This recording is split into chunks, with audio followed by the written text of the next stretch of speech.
Hello guys, this is your friend and we are back with a new fanfic. Which what if Naruto was touched by the path of the snake and fell in love with Tayuya part 2. And if you enjoy this fanfic then please press the like button and subscribe to my channel for more fanfic like this. And now let's start the fanfic. Okay, what dumb thought it was such a great idea to vacation here. This place is dirt poor.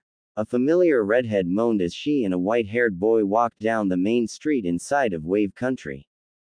To Yuya-chan, it was Otokage-sama that decided we should come here. Do you really want him to know you think he's a dumb? The boy said in a tone that said he was joking. The girl shot him a withering glare that quickly shut him up. There's got to be something to do here. We should have played around with those dumb pricks back there. But no, you just had to go get a freaking conscience. Why the hell did you do that? She asked. The boy decided to answer her question so as to avoid physical harm. Well, it's complicated. Back in Konoha I liked very much for some reason. Really, my only good memories from there were from my first year at the academy. I can't really blame them for how I was treated by the adults. The time I've spent with Otokage-sama, Kabuto-kun, Kidomaru, Jirobu, Sakin, Ukin, and even Kimimaro-sensei, it's been the most fun I've had in my life. Naruto said as he smiled. Tayuya looked at him and poked his side.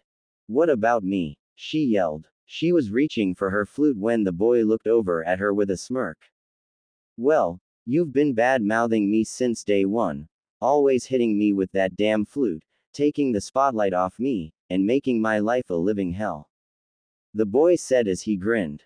Growing thoughtful for a moment, he shifted his gaze to his feet before continuing. But, you've been the best friend I've ever had and, I don't want to imagine what my life would have been like if I hadn't have met you. The redhead stopped in the middle of the street. Naruto blinked at Tayuya's actions as she looked down at the ground. After a few moments, he waved his hand in front of her face to get her attention. Hello, Tayuya-chan, are you okay?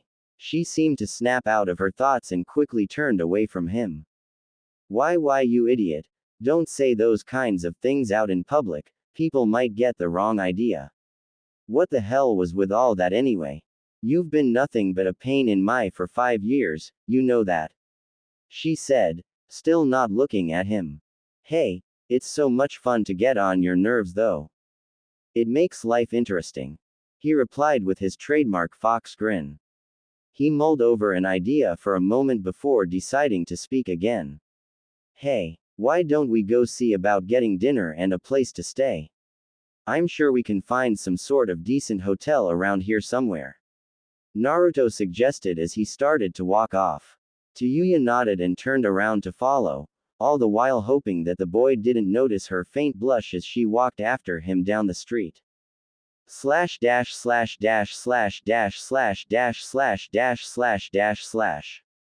trio of kids followed two adults down the bare streets of Wave County. The adults chatted with each other and two of the children talked happily, but one lingered behind the group. The young boy had his hands in the pockets of his shorts with a deep scowl on his face. One of the adults noticed him and slowed his pace so he would end up beside the youth. The other two children noticed this and started to hand back as well. Well, you seem to be more detached than usual, Sasuke, the masked man replied in an offhanded way that he hoped wouldn't sound like he was prying. Well, if I didn't know better I'd say you were upset about that fight back there. When the boy tensed up, the Junin knew he hit the mark. Don't let it bother you too much. If Zabuza really got going he would give even me a hard time. It wasn't Zabuza that's the problem and you know it. The boy shouted. The two girls seemed to be taken back by his outburst. Who were they? You seem to know them. Kakashi sighed and put away his perverted book, he knew this was going to come up. The inquisitive looks from his other two students didn't help either.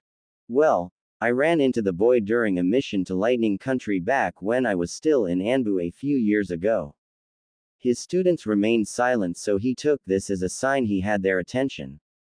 I was on a mission for the Raikage to eliminate a spy.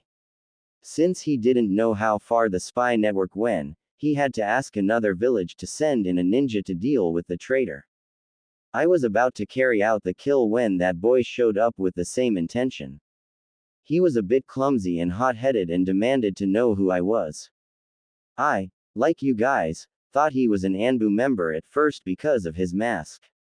When started acting suspicious, I asked him some direct questions and he took off after blasting me with that air attack, so I chased him down. When I caught up to him, I captured him and got a tiny bit of information from him, but his teammates, one of which was that girl with him, attacked me. I retreated and haven't seen him since. The others seemed to absorb this before Sakura had a question. Well, how strong are those two? She asked. Kakashi thought for a moment. That girl used a high-level genjutsu. It was one even I've never even seen before. Where did she get that much power from? The Junin shook out of his daze long enough to answer his student. About mid-Chunin level if they really got going, I think. They did say they were elite guards after all, he responded. Guards of a cage-level ninja should have more power than that. They were probably only showing the barest minimum of what they were capable of. Mid-Chunin. But that girl couldn't have been much older than we are. How can they be that strong? Ino asked. Noting the feral look on Sasuke's face, she hovered close to Sakura. Well, there are some kids in this world who are younger than you guys but stronger than me. Remember that before you pick a fight with someone who looks harmless, the man said as he glanced at Sasuke. Said Uchiha only grunted and walked past the trio. Kakashi turned to the two girls and shrugged while they looked at each other in hurt and resignation. Hey, don't be so down, we're almost to my house. My daughter, Tsunami, will cook you all something nice for dinner. The old bridge builder exclaimed to try and lighten the mood. Sasuke only grunted again while the rest nodded and headed to Tazuna's house and the food therein. As the trio entered the home, Tazuna called out to the inhabitants. A little boy poked his head from the kitchen and muttered a greeting while a beautiful woman walked out to formally greet the ninja with a genuine smile. Hello, you must be the ninja my father hired from Konoha, the woman stated. Tazuna nodded and she led the group into the dining room where she had tea set out. She quickly darted back into the kitchen and produced 5 more cups for her father and the ninja. I was expecting you to be back sooner, Dad. I hope nothing happened. We ran into some trouble but these fine ninja took care of it. You should have seen them. They are defiantly worth the price. The elderly bridge builder exclaimed. Ino had a proud look on her face while Sakura blushed at the compliments. Sasuke only scowled at his glass of tea as if it was a mortal enemy taunting his very existence. Oh dear, did anyone get hurt? Tsunami asked with a bit of worry as she looked from one person to the next trying to notice any injuries. While Kakashi and Tazuna were being fussed over by a worried Tsunami, Ino and Sakura were watching the moody Uchiha. Why is he so mad at his tea? The pink-haired Kunoichi asked her blonde teammate. Ino scratched her neck as she looked the brooding boy over. He seemed totally oblivious to the world around him and content to scowl at a teacup. I have no idea. It's still cute though, right? She asked as she watched the boy tense up and curl a fist at the cup. Sakura's eye twitched at this and unconsciously scooted over closer to Ino. It's more scary than cute right now. He was really mad earlier though. I guess he was embarrassed about getting beat by that girl. Kinda when you think about it, Ino said as she tilted her head in thought while Sakura nodded her head in agreement. Well, I guess you guys are hungry, right? I'll go start dinner with Inari. The kind woman said once she was confident no one was hurt. She picked up the empty teacups, with the exception of the one Sasuke was glaring at, and headed off to the kitchen. So, what did you guys think of your first real ninja battle? Kakashi asked. You all did well. I doubt we would have made it out of there without Ino's well-timed jutsu. Sakura and you came up with a very good strategy, Ino. The two Kunoichi smiled gratefully and smiled at each other. Sasuke grunted and finally took a drink of his tea having lost the glaring match with the inanimate object. Well, Anyway, we still need to train before we go against Zabuza again. He's still around, you know. Kakashi added, making sure to stay away from Sasuke's loss. The Uchiha shifted his narrow eyes up at his instructor. Just Zabuza, that's it. What happened to those other two ninja?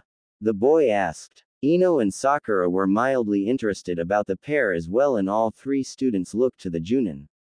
Kakashi squirmed a bit, not wanting to tell them about their old classmate. I worked something out with them once you three were gone. I managed to convince them to leave Tazuna alone and not help Zabuza, he stated simply. He rolled his eye when Sasuke smirked. Even his two fangirls couldn't help sighing. They ran away, you mean? The raven-haired boy said with a bit of pride. Of course they ran away. He was a mighty Uchiha Avenger.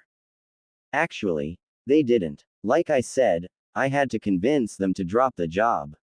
That's a good thing though. If they were helping Zabuza, we couldn't protect Tazuna without taking at least some casualties.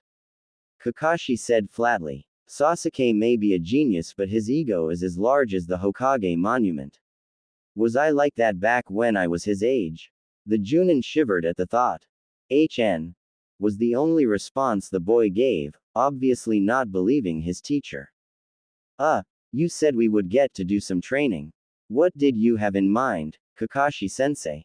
Sakura asked. She and Ino subconsciously agreed to end the embarrassing conversation that was going on in front of them. Kakashi was grateful for this and turned to his other two students with a smile. Well, I was thinking tree climbing followed by some water walking, if you're good enough. After all, I doubt Zabuza will move anytime soon since he doesn't have the allies he thought he had, the Junin said. He was amused with the skeptical looks the two girls were giving him. Tree climbing, how's that supposed to help us defend Tazuna-san? Sakura asked. Yeah, and water walking. How the heck do you expect us to do that? The blonde girl asked from beside Sakura. Sasuke gritted his teeth and decided to join the conversation at that point. Zabuza did it when he caught you in that water jutsu, Kakashi, the boy added, looking up from the table. Teach us? He then demanded. Kakashi sighed. This boy was quickly becoming a liability. Did you not hear me from the start? I said I would teach you all how to do this stuff. Today we start the tree climbing, tomorrow the water walking, the Junin said as he stood up from the table. They had some time before dinner would be ready and his students needed all the time they could get to prepare. Well, at least two of his students would be appreciative of his efforts. He smiled at this and motioned for the group to follow him outside and off towards the nearby forest. //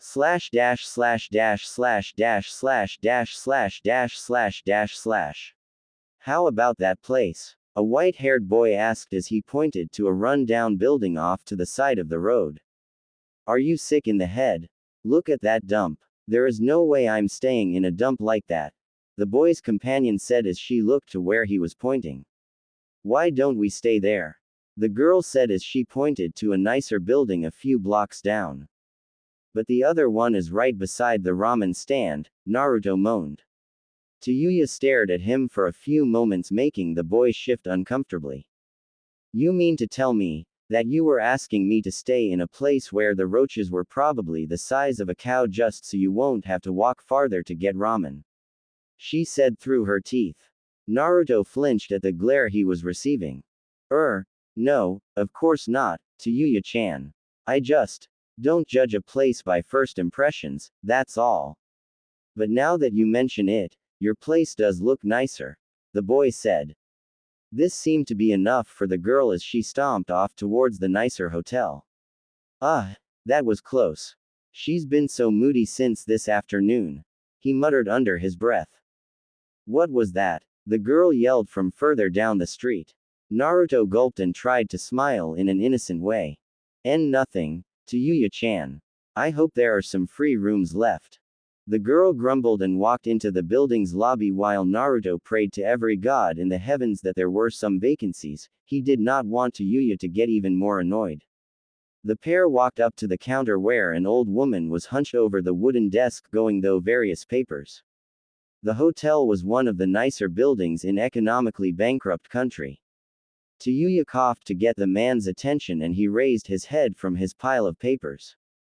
Yes. How can I help you? The woman said politely. We want to stay here. Tayuya said as she pointed her thumb over her shoulder at Naruto. The clerk looked between the two for a moment before smiling brightly. You two are such a good-looking couple. I guess you're on your honeymoon. We have the suite still available, the woman said as she rummaged through the desk door, looking for the key. Tayuya sputtered for a moment while Naruto laughed behind her. She slammed her hands down on the table, making the woman quickly turn her attention over to flushed girl in front of her. We are not a couple. Do we look old enough to be married? Just give us 2 single rooms. She said between growls. Naruto was still laughing from behind her and she shot him a glare, which would have looked much more intimidating had she not have been blushing as red as she was. Tayuya grinded her nails into the table as the white-haired boy started to wheeze from laughing too much. The scared clerk handed over 2 keys to the girl who only glared at her one more time before stomping off to the stairs. Naruto was left in the lobby shifting on one foot to the other as he tried to decide what to do. If I follow her up, she'll just yell at me. If I stay down here too long, she'll yell at me. Wow, such a great vacation, stupid clerk. Are you coming? Tayuya yelled from the second story. Naruto shook his head as he started up the stairs. He knew he was going to receive the bad end of a verbal rant from his partner, but oddly he found himself looking forward to it. She is cute when she blushes. Slash dash slash dash slash dash slash dash slash dash slash dash slash. Zabuza-san, what is our plan of action going to be? Haku asked. The pair had retreated to their woodland base after their tactical retreat. The demon brothers were due back within the hour and Zabuza was getting restless. Kakashi had escaped him and he had been tricked by a little girl, a girl. He pinched the bridge of his nose to stave off a growing headache. If the other swordsmen of the mist ever found out about this, I'd never be able to live it down. I can just imagine the things Kisame would say. We're going to wait for the demon brothers to get back and then we'll watch Kakashi's group for a while. We have a good amount of time before the bridge is going to be finished so we can get the old man whenever we feel like it, the missing nin said. Haku nodded his head. I suppose we can, but what about those 2 sound nin? Do you think they will help us when the time comes? The boy asked. Zabuza considered this for a moment and shrugged. I have no idea what kinda game those 2 are playing. They seem to have fought Kakashi before, though, maybe they wanted to finish him off themselves for some grudge or something. It doesn't matter though, if they get in our way we'll deal with them. For now I want them watched. Go keep an eye on them, Haku. Zabuza ordered as he lifted his massive sword off his back. The blade gleamed in the sparse light as he ran a soft cloth over the metal, cleaning it. Haku smirked under his mask and bowed. This was going to be an interesting investigation. So, the trick is to pull the chakra into your feet and use it to stick to the tree. Kakashi stated from his upside-down perch in the tree. The Junin was teaching his charges the basic skill of tree climbing in preparation for the more difficult water walking skill they would be learning in the next few days. Sakura and Ino seemed to be taking to his lessons with a humble want to learn. Sasuke was barely tolerating the lesson. Okay, so if we use too little we'll fall out of the tree and if we don't use enough we'll bounce off. The trick would be to find a balance, right, sensei? Sakura asked. The Junin smiled under his mask. There was at least one kid in his group who was talented. Ino stretched her legs before cracking her knuckles. In that case we should be able to find the balance though trial and error. Come on, Sakura-chan. She declared before running towards a tree. Sasuke and Sakura watched as she got a good 10 feet up before having to backflip off of the tree trunk to avoid falling. Darn, this is harder than it looks. It was still a good try, Ino-chan. We just have to have very good chakra control. Sakura said before moving her hands into the classic chakra focuses seal. A few moments passed before a faint glow formed around her feet and she took off for the tree beside Ino's. She managed to run halfway up the tree before losing her concentration and falling. Unfortunately, she was a good 30 feet up. Sakura started to panic until she felt a pair of arms catch her mid-fall. Sasuke-kun caught me. You need to be more careful, Sakura-chan. Sakura nodded absent-mindedly while she was reveling in the soft, delicate arms of Sasuke. Wait, soft and delicate. Since when is Sasuke-kun soft and delicate? Sakura fluttered her eyes open expecting to see Sasuke but instead found a concerned Ino looking down at her as they landed. Ino-chan, you saved me, Sakura said, a bit surprised. Well, who else would have? You can't rely on someone to catch you every time you fall, forehead girl. Ino stuttered. A few moments passed with the two girls still just staring at each other, Ino with mock frustration and concern and Sakura with gratefulness and embarrassment.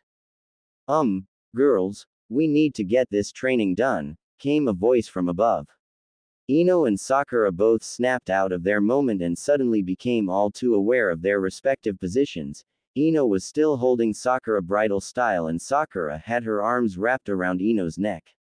The blonde Kunoichi abruptly dropped her pink-haired friend and the two separated like they were allergic to one another. What the hell was that? Was the thought mirrored by 4 different people at the same time? Kakashi decided it would be best to ignore that particular situation for now and concentrate on the training exercise. Well, Sakura has the right idea. Gather your chakra first, then try to climb the tree. Seeing that his charges had the basic idea down, Kakashi dropped from his perch and landed in front of his students. Okay then, I'll take first watch at the bridge while you 3 practice. Kakashi said as he walked past his students. Right as he was about to teleport away, he got a very cruel idea, he just couldn't resist. Sasuke, I'm putting you in charge here. The Junin said. When Sasuke looked as close to confused as he was going to get, Kakashi grinned. That's right, you're in charge of making sure Sakura and Ino don't waste too much training time flirting with each other. After that, the Junin was gone in a swirl of leaves. Hentai, was all the Junin heard while he fled from 2 very angry, very embarrassed, Kunoichi.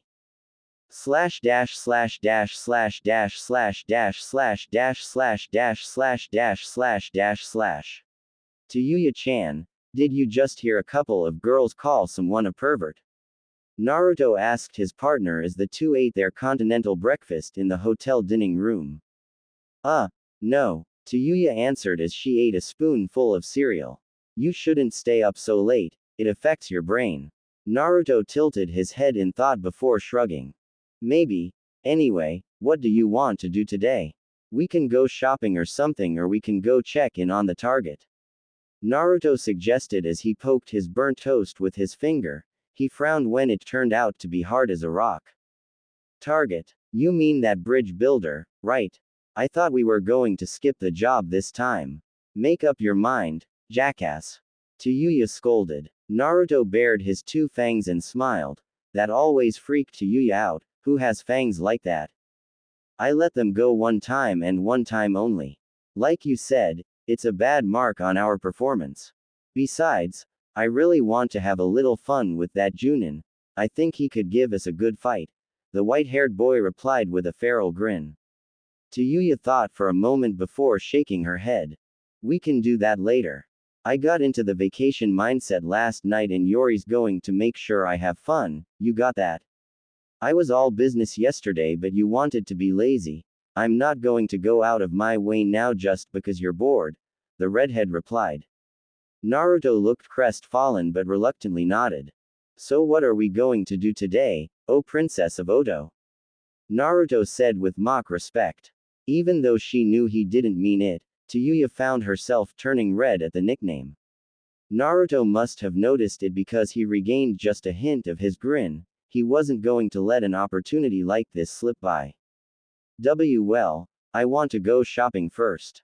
Wave has a few good places to shop and Hidden Mist is known for their weapons. Since Hidden Mist is so close, some of their stock has gotta spill over here. Tayuya said. Naruto agreed with that logic and stood up from the table. Well, that sounds like a plan.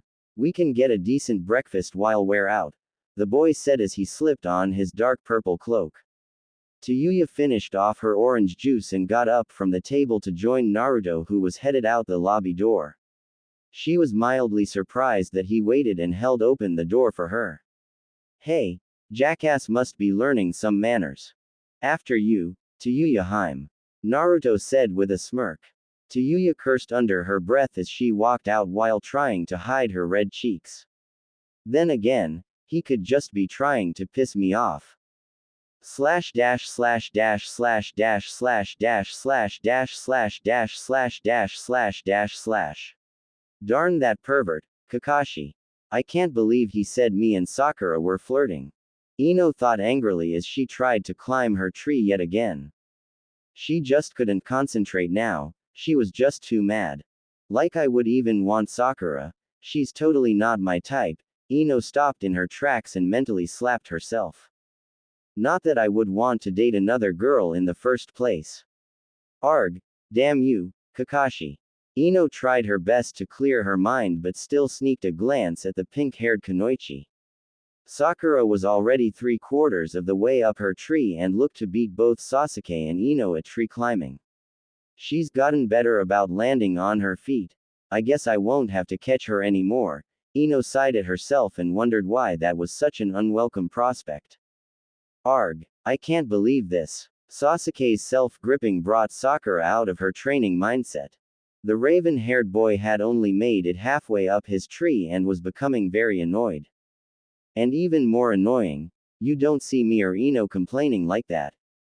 Sakura thought bitterly. But Sasuke-kun is still the greatest, right? I mean, at least he's not giving up. Sakura took a quick look at her other teammate and found that Ino had actually lost progress in the last few minutes. How did that happen? Man, she's gotten a lot worse. Sakura stopped gathering chakra and walked over to a concentrating Ino. The blonde girl didn't even notice her presence until she tapped Ino on the shoulder. Once the blonde saw who poked her, she twisted away like she was burned. Sakura. You, what is it? Ino asked from her new position several feet away from the confused pink-haired Kunoichi. I noticed how much trouble you're having with this. I thought I could help. Ino let out a deep breath and walked slowly back over to her teammate.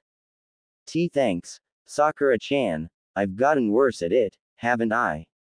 Ino asked. Sakura noticed the other girl's forlorn expression and tried to bridge the subject as delicately as possible. You were doing well at first. I think you just got distracted or something. You have to have concentration to gather your chakra precisely. Is something bothering you, Ino-chan? Sakura asked innocently. Ino flinched and looked away as she suddenly found it hard to look her friend in the eyes. Oh, of course not. I was just thinking about Sasuke-kun. Why don't you go back over to your tree and keep up your own training, forehead girl? Ino didn't mean for her voice to come off that harshly, but she just needed Sakura to give her some space so she could sort all this out, said pink-haired Kunoichi. Honestly looked hurt and it made Ino feel even lower than she already did. Fine, Ino pig. Let's see if you get any more help from me. Sakura huffed as she stormed off. Ino watched her until she went back to training. The blonde girl clenched her fists and ran at her own tree, making it twice as far up as before. Anger, even directed at oneself, was a good thing to concentrate on. Sasuke noticed her new progress and decided to find out what Sakura had told her. Whatever it was gave her an edge on the exercise. Ino. The Uchiha said suddenly. Said blonde turned to him with a mildly surprised look. Since when did the mighty Sasuke talk to one of his teammates? What is it, Sasuke? Ino asked. Sasuke's eyebrows furrowed at the lack of an honorific, but he let it slide for the time being. Tell me what Sakura told you, he demanded. Ino blinked at him several times before frowning. Why the hell do you want to know that? She growled. Sasuke was shocked at the tone one of his fangirls was using towards him, and he was mildly amused. He kept his steel glare, however. Look, Tell me or I go ask her, he said. Ino gave him an incredulous look before clenching her fist. The Uchiha was really pushing his luck. Business, she hissed through clenched teeth. Again, Sasuke was taken back. Why was she protecting training secrets so fiercely?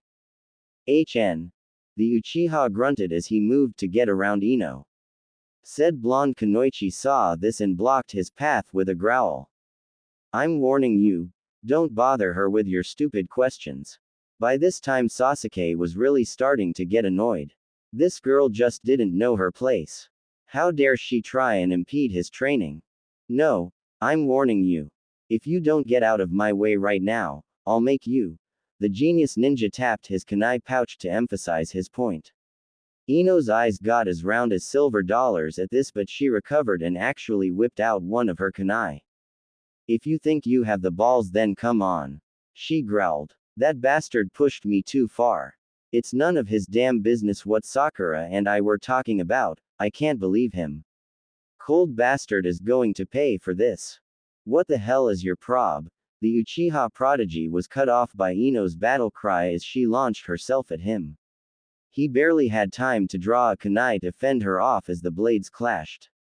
Sakura ran over from her tree and was saying something, but it didn't register to the angry Ino. What's wrong? I thought you wanted to fight. Ino yelled as she slipped a fist inside the raven-haired boy's guard. His head snapped up as his jaw erupted in pain from Ino's uppercut. You cold jerk. You have no right to demand things of me. Ino didn't let up on the attack as she dodged a half-hearted slice from Sasuke. Dropping to the ground, the kunai sailed over her head as her foot lashed out in a sweep that had the Uchiha flat on his back. He didn't have much time to recover as the blonde Kunoichi was straddling him while pinning his arms down with unholy vengeance set in her eyes. Not even Sasuke wanted to mess with her right then. Listen and listen good. You have no right to demand I tell you any. Ino was cut off as a searing pain shot through the back of her head. She landed face first in the dirt and spit out a rock that somehow managed to get into her mouth as she looked over her shoulder to see what happened. Sakura was standing over Sasuke with her hands still in an axe handle position. What the hell is your problem, Ino? The pink-haired Kunoichi yelled. Ino was too stunned to say anything in her defense as Sakura helped Sasuke up off of the ground. The Uchiha roughly swatted Sakura's hand away as he glared at Ino. The blonde Kunoichi felt the strange anger well up again as she saw the attitude Sasuke was giving Sakura. She was about to jump him again when Sakura caught her intent and put herself in front of the Uchiha. If you want to attack Sasuke-kun again, you'll have to go through me, Ino. Sakura said in a steel voice.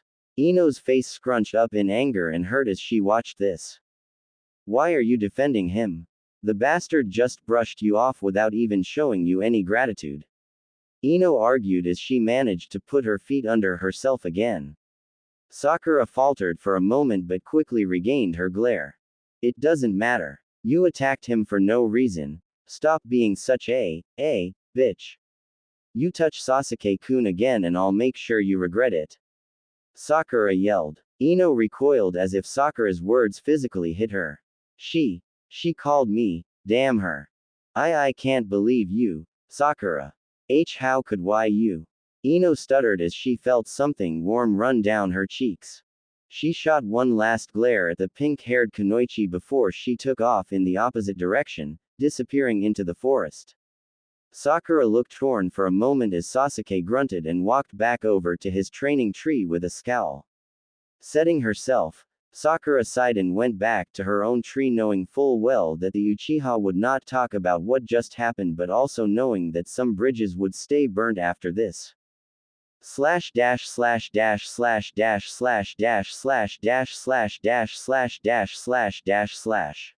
So, how long has he been following us? Naruto asked as he and Tayuya walked down one of the busier streets of Wave Country. He was on us the second we left the hotel. That bastard really needs to learn the specialties of his targets. I mean, trying to tail sound nin. Come on, I can use my jutsus to hear him all the way from the rooftops and you can feel him by the air he disrupts as he moves. Dumb prick has no idea who he's dealing with. Tayuya said confidently. The pair had picked up on their stalker a few minutes after they left the hotel and were currently leading him on a grand tour of Wave Country as neither of them had anything to do. Well, not everyone was trained like we were. He's still a good shinobi. I wonder who it is. I'm pretty sure Kakashi could watch without us knowing, so he's out. Naruto pondered as the pair rounded a corner towards the waterfront. It might be one of his trash students or maybe some missed nin that's getting jumpy that were here. Tayuya stated. Naruto mulled this over but shook his head. Nah, Kakashi's team wasn't this good. Really, if it wasn't for being trained by Kimimaro-sensei I wouldn't know they were there. Naruto added. Tayuya's brow furrowed in thought before she snapped her fingers. How about that kid that was with Zabuza? The mighty demon is on Kakashi's level so we wouldn't notice him, like you said, but that Haku guy was a bit below him. He was also more talented than Kakashi's trash. Tayuya said, obviously quite proud of herself. You're probably right. It makes sense. Zabuza-san would put him on us to see if we were splitting loyalties. Now that we know, what should we do? Naruto asked. Tayuya shrugged at him and the pair turned another corner. I have no idea. Maybe we should just kill the bastard for bothering us. I sure as hell don't want him following me all day. Tayuya said as she flicked a stray hair out of her face. As Naruto was beginning to answer, a swirl of leaves marked the arrival of a ninja. Both Naruto and Tayuya slipped into a defense stance as a familiar masked shinobi stepped out from the swirling leaves. Naruto relaxed a bit once Haku showed no intent to attack. Tayuya was still edgy. So nice of you to join us, Haku-kun. Naruto said. Haku gave the two-sound nin a small bow before speaking. You as well, Tarajiku-kun. Haku then looked over to the annoyed Kunoichi. It is good to see you also, Tayuya-san. What the hell do you want, bastard?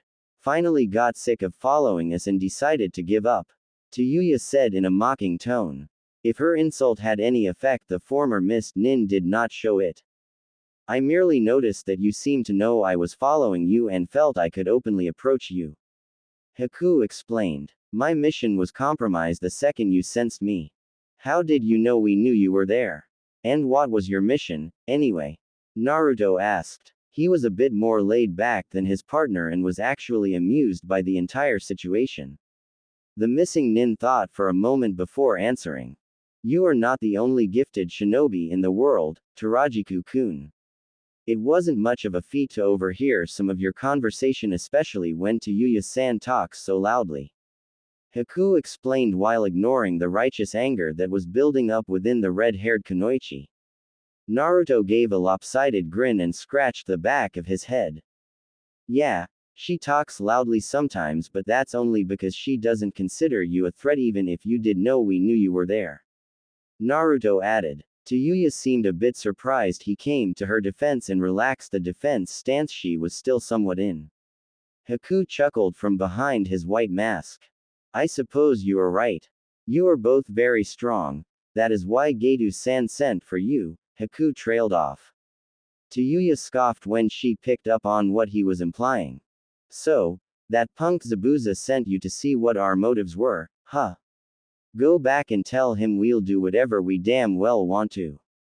Tayuya said. The fact that Haku stiffened a bit when Tayuya insulted Zabuza didn't go unnoticed by Naruto.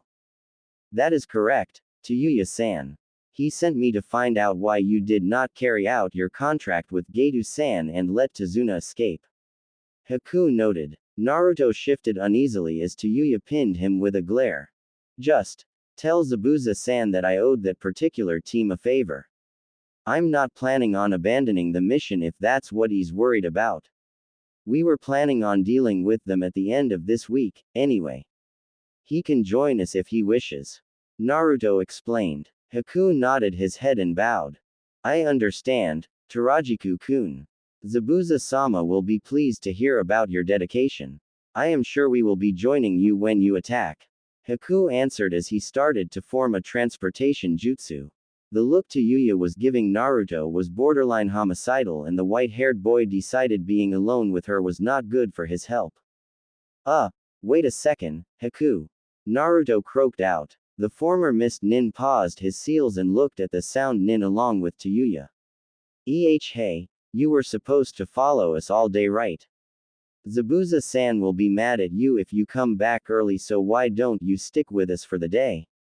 We were about to go get breakfast anyway. I don't know, Zabuza-san might need me soon. Haku hesitated. Naruto sighed and waved his hand in a dismissive gesture. He was expecting you to be gone the whole day, right? Let me put it this way. Since we're allies for this mission, don't you think we should get used to each other? We can swap information. There are a few things I'd like to know about you and Zabuza, and I'm sure you have some questions for us, the sound nin argued. With a sigh, Haku nodded his head. Great. First thing we should do is get a decent breakfast, right to Yuyaheim? Whatever. As long as he doesn't bother me, I don't care who tags along. The redhead mumbled as she walked away from the pair. Naruto almost did a dance in the middle of the street for having avoided the wrath of his companion, but was soon proved wrong when a fist came down hard on the top of his head. And what have I said about calling me that, you dumb bastard? She then turned towards the masked Haku, who was now backing away slowly. If we're going to be seen together, then you have to take off that ridiculous mask. I have to deal with that. Enough with this freak, she said as she punched Naruto once again for good measure. Haku hesitated for a moment but resigned and pulled off the mask. Naruto and Tayuya both gaped at the girlish face that was formerly covered. What is it? Haku asked as the two continued to stare. Tayuya recovered first and groaned into her hand as she walked away. Great. We just leave Oto and I already run into another Sakin. He would be laughing his gay off right about now, she mumbled as she walked. Haku tossed Naruto what did I do? Glance, and Naruto shook his head. Trust me, you don't want to know, he said as he and a bewildered Haku jogged to catch up to their annoyed companion. A downtrodden blonde walked along the streets of Wave Country. Most of the populace was poor and depressed, so the new face didn't draw many eyes. Ino wandered aimlessly through the cold streets in the morning fog while the images that had occurred earlier in the day replayed in her mind. What the hell happened back there? Ino thought to herself as she stopped on one of the many bridges that connected the inner streets of the city. She slumped against the railing with a sigh and groaned when she saw her reflection. Damn, I look horrible.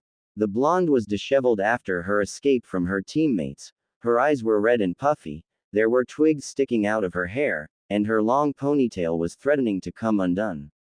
Hey, what would Sasuke think if he saw me now? Ino shivered at the thought of the cold Uchiha. On the way into the city, she started to agree with what Sakura had called her. She had acted like a bitch. Well, it's not like he was any better. Kuso, that guy is such a cold fish. It really wasn't any of his business what Sakura said to me. Since when has he been nosy, though? I may have overreacted a bit, but he really pushed me. I told him not to bother her. Why did I do that? Why did I even care? Ino groaned and knocked her forehead against the wooden rail of the bridge. She knew she should get back soon, but that would mean facing Sasuke and Sakura.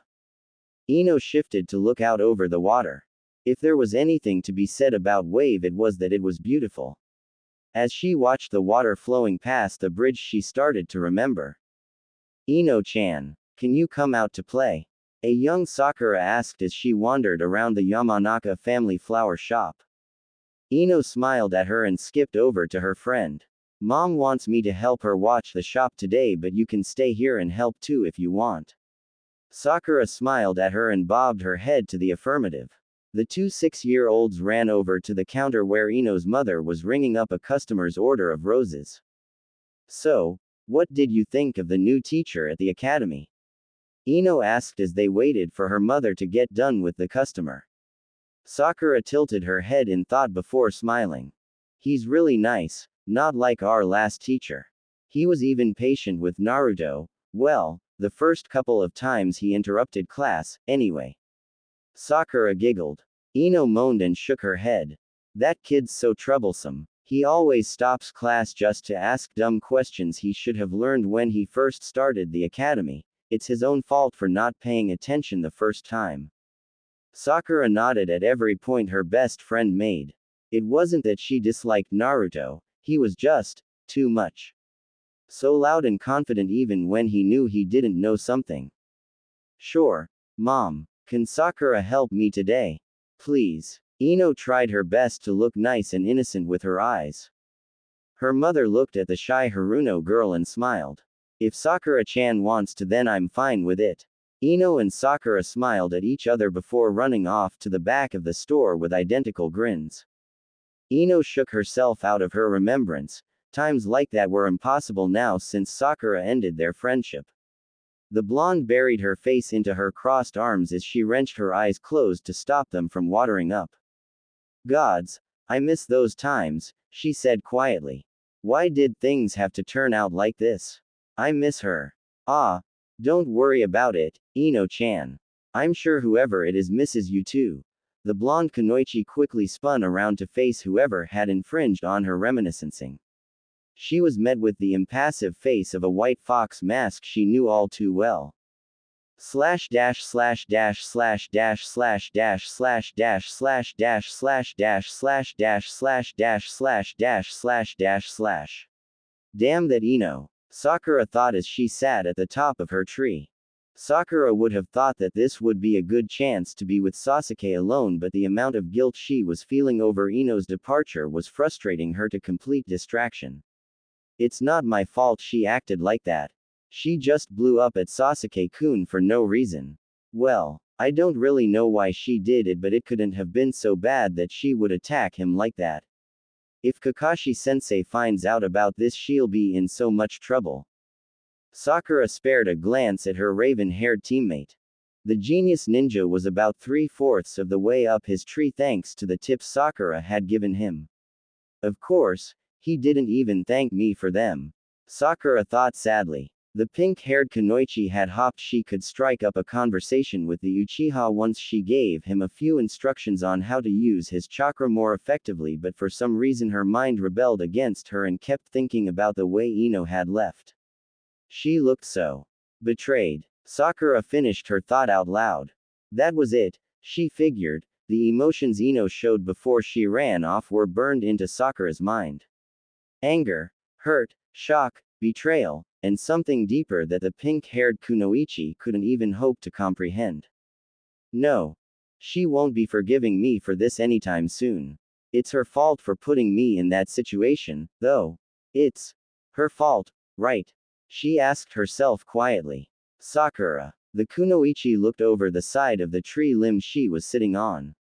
At the foot of the tree, Sasuke was looking up at her with a bored expression. Even at that, Sakura's heart skipped a beat. I'm finished with the exercise and I'm heading to the bridge to meet with Kakashi, he simply stated before walking off. Sakura pushed Ino out of her mind for the time being as she leapt down from the tree to keep pace with the Uchiha. At least he took the time to tell me he was leaving this time, she thought with a bit of happiness as she jogged up to the quiet boy's side. Slash dash slash dash slash dash slash dash slash dash slash dash slash dash slash dash slash dash slash dash slash dash slash. Ino's danger sense kicked in full force and she reached down to her kunai pouch. The masked figure let out a short chuckle before raising his hands in a warding gesture. Hey, calm down. I'm off the clock right now, the masked ninja said with a bit of humor in his voice. Ino narrowed her eyes and leveled a kunai at him. The white-haired Oto nin sighed and crossed his arms. If I was going to attack you, do you think I would have alerted you to my presence? I mean, you've already seen what I can do. Do you think you're enough to beat me? Ino scowled but lowered her kunai a bit. What do you want? And how did you know my name? Ino asked. That seemed to catch the young nin off guard and he shifted his weight uneasily from one foot to another. Well, he started to stumble over his words. Tarajiku. What the hell are you doing over there? A familiar redhead yelled from the other side of the bridge, but she didn't come over. From where she was standing, the masked nin was blocking her view of Ino. Nothing. You two head on over to the hot springs without me for a bit, I have some business to take care of. Tarajiku shouted back with a strange wave. A million things were now running through Ino's mind, just what the hell was going on? The redhead looked at her other companion, a girl with long black hair, and nodded slowly. The two continued their trek down the streets, leaving the white-haired boy alone with the blonde. So, what do you want from me? Ino asked in a more subdued voice. The masked boy shrugged and leaned down on the wooden rail much like Ino had been doing. I don't know. You just looked like you were having a hard time, the boy responded. Ino snorted and leaned her back against the railing a bit further down the bridge, still holding her kunai at her side. What do you care? You just got through trying to kill me a few hours ago and now you want to be nice. I'll bet you just want me to tell you about my team to get inside information. Nah, I already know more about you three than you know, Ino-chan. I do my homework before missions, the boy scoffed. Ino shot him a sidelong glance before turning back to the water. Why do you care if I'm having a hard time with something? You don't know me, so how do you know I'm not just an angst-heavy person that likes to brood? Ino inquired.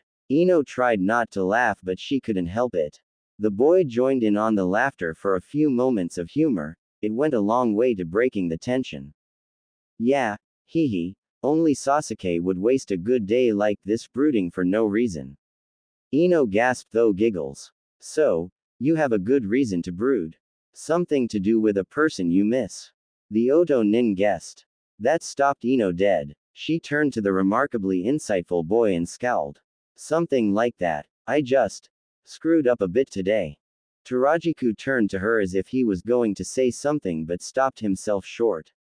After a few moments he scratched the back of his head but apparently decided to continue. You and Sakura-chan got into a fight, didn't you?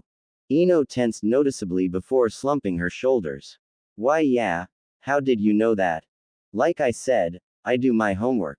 I know you two grew up together and were best friends throughout the Konoha Ninja Academy until something happened and you became enemies or maybe rivals, so it would be hard not to guess something like that happened, the boy stated in a low voice. Ino's mouth was hanging open by this time and she again spun around on the boy with her kunai leveled. No way you know all that from doing your homework. Who the hell are you? If the Oto Nin was threatened by her sudden change, he didn't show it and instead turned his back to the girl. Ino-chan, sometimes we hurt the people we care about by not being sympathetic to their needs and desires.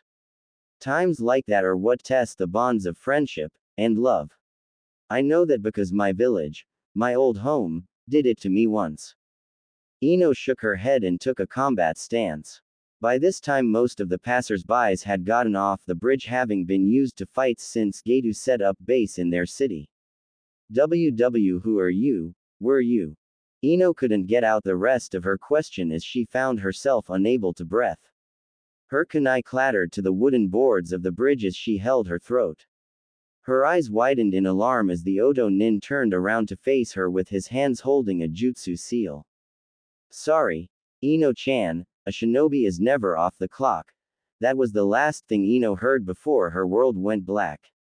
Slash dash slash dash slash dash slash dash slash dash slash dash slash dash slash dash slash dash slash dash slash dash slash. Naruto's eyes behind his mask were impassive as he watched the blonde girl fall to the ground. He released the jutsu and walked over to her to check her pulse. Phew, that was close. Man, that jutsu really takes it out of me, the boy said as he felt the familiar pumping of blood under the leaf nin's skin. He turned his head slightly as two figures appeared behind him. Is she? Tayuya asked as she walked over to look at the unconscious Ino. Naruto shook his head and gently picked up the girl in his arms as Tayuya frowned at the treatment. Nah, she's just out cold. I'm going to go drop her off in the woods or something. Naruto said as he started to walk off. Then what? Tayuya asked in a gruff voice. She was really starting to regret following Naruto's hand sign to watch him when he waved. it would have been less of a hassle for her. Naruto stopped and looked over his shoulder at the smoldering Tayuya. After that, we complete our mission. Haku, tell Zabuza-san to meet us at the bridge in 30 minutes, he said before he walked off into the crowd of people. Finally, Tarajiku-kun is ready to strike.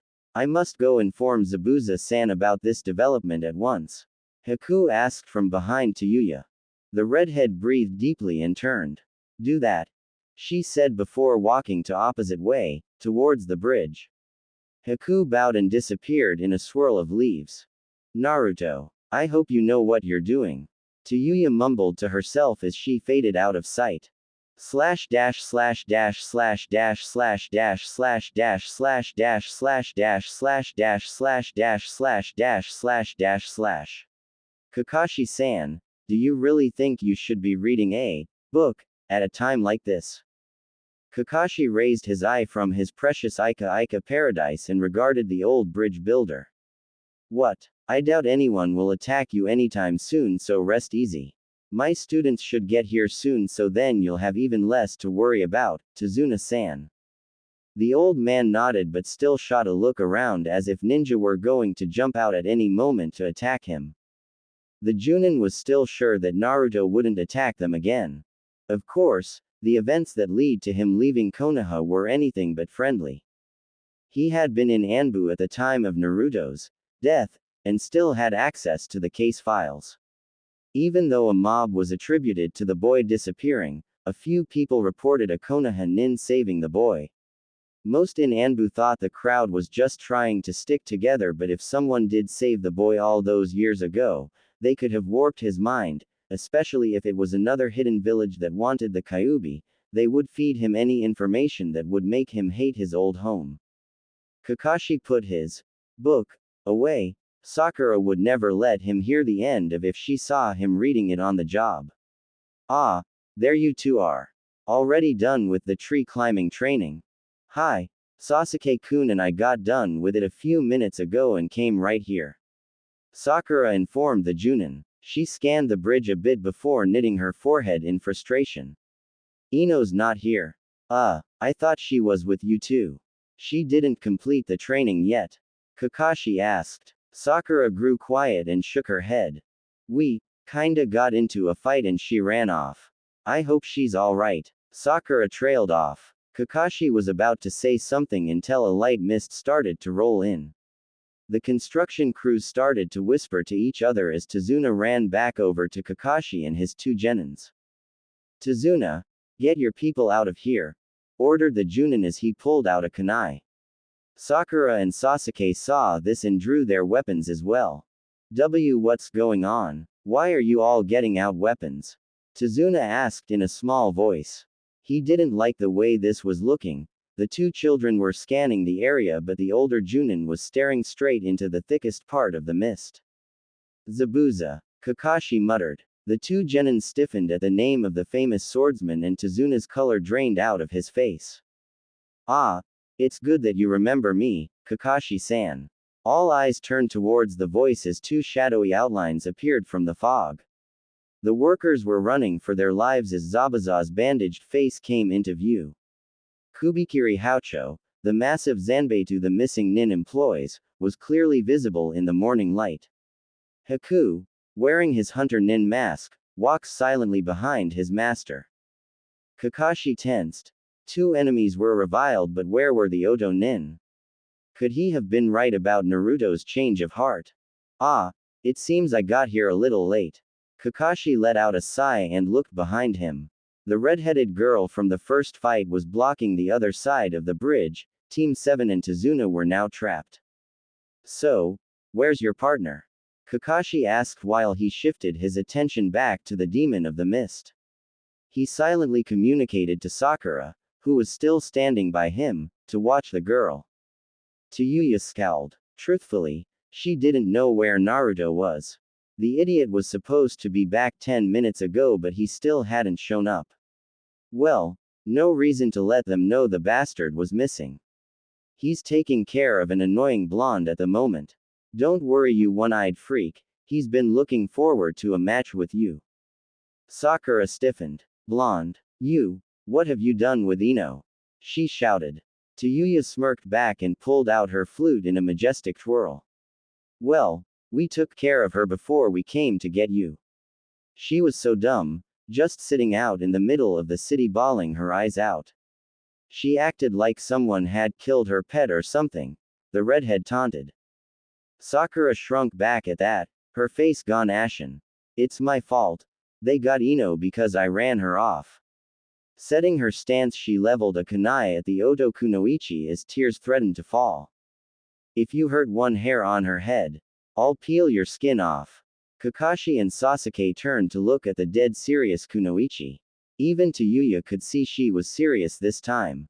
Sakura was about to rush the girl when Kakashi put his hand on her shoulder. Sakura, I know they wouldn't kill Ino. Sakura looked up into the impassive eye of her teacher and relaxed a bit. The Junin smiled and turned to the girl. He really didn't know if Naruto would kill her or not.